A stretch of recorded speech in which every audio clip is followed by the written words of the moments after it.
Hi there, this is a quick review for Amazon.co.uk of this Owlet Smart Sock 3rd generation.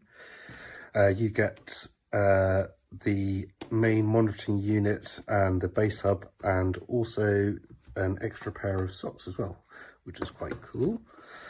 Right, let's open it up and have a look. I've already installed it all on the app and had a quick play with it, but I thought I'd put it back in the box so you see what you get. So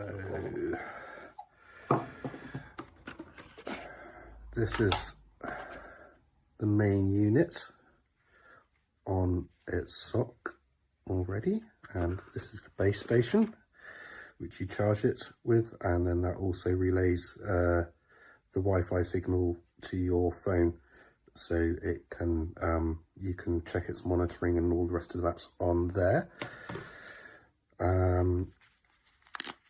So the socks, oopsie daisy,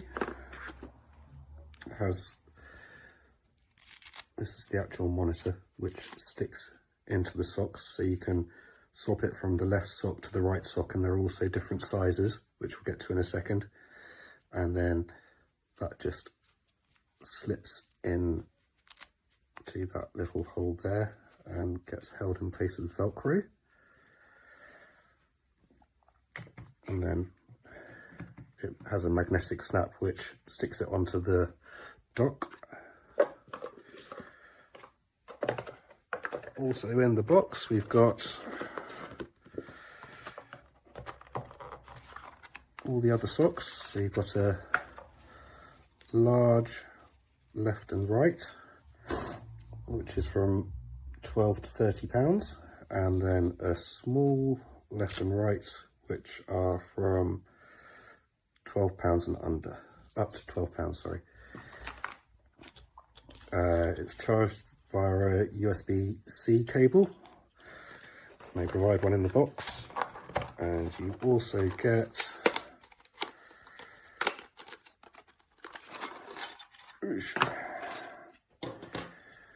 a charging port and a UK plug and I think that's EU plug, isn't it? Yeah. Anyway, well, let's get all of this gunk out of the way.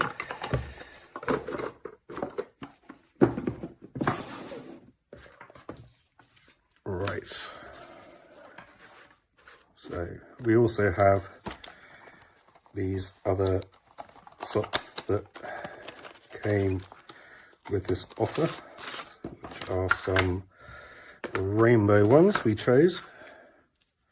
So that's just an extra set, so you can wash them, or if you have any accidents or lose them or something like that. So, well, let's get it plugged in first of all.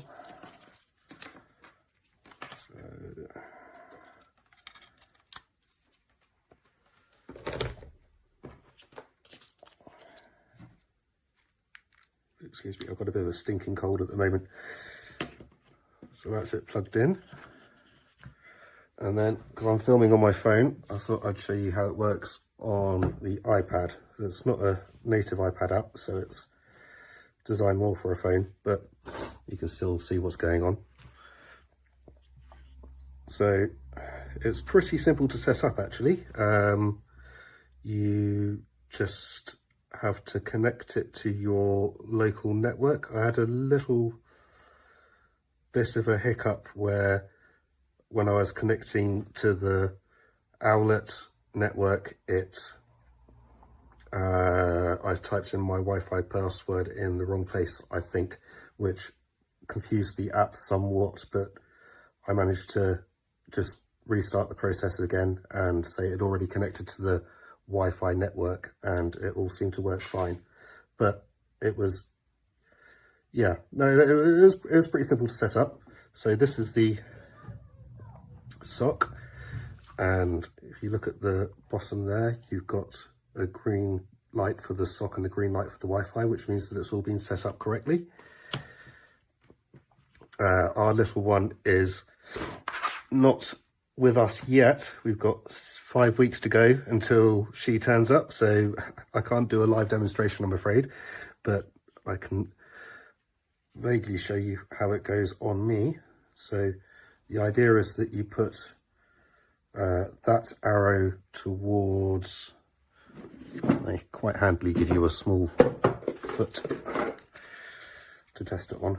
So the small arrow there goes over around the small toe, and it then, I think, velcros onto the bottom there and then wraps around the heel to hold it all snugly in place.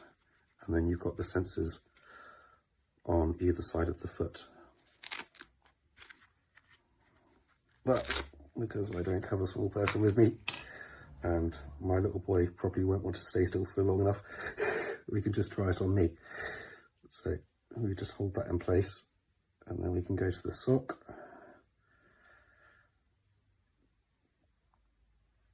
Am I in the right place? Oh gosh, hang on, where am I? Ah, there we go. And it's all just quickly connecting. Give it a second or two. This is, I hope this works because I've just unplugged it all and put it back in the box. Hopefully it should.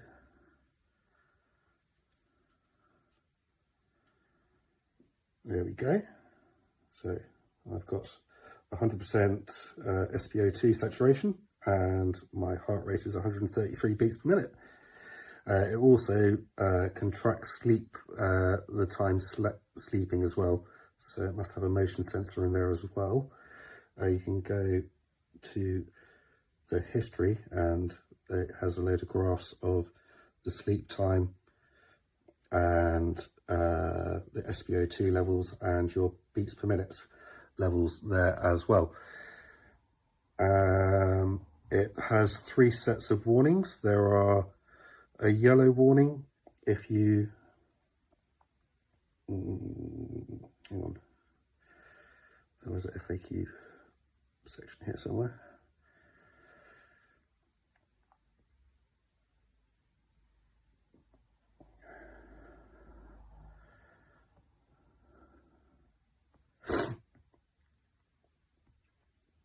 That's right.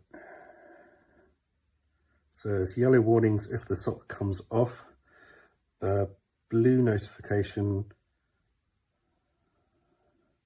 if it is out of range and can't connect to the base station, and a red notification if it detects a low oxygen level, low heart rate, or a high heart rate.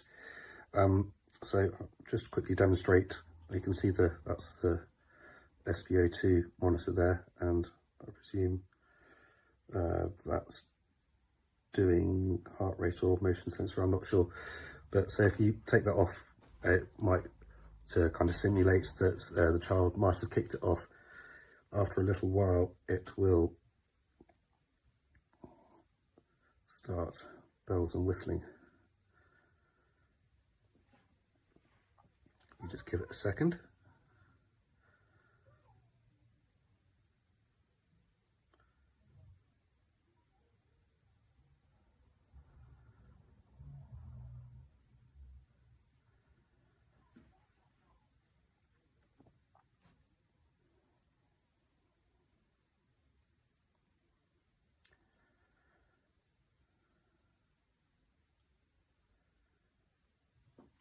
Did it slightly quicker than this last time. Oh, there we go.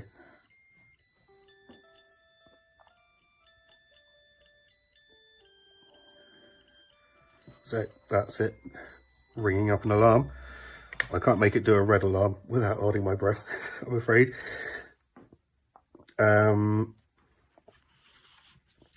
One interesting thing which took me a little while to work out with this, because we're not going to be using it for another 5 weeks, is how to turn it off.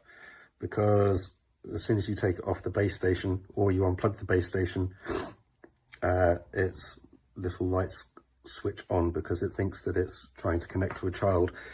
So I had a little look through the blurb, and the way you do that is unplug the base station, hold down the button on the front, plug it back in, and it'll make 4 orange beeps.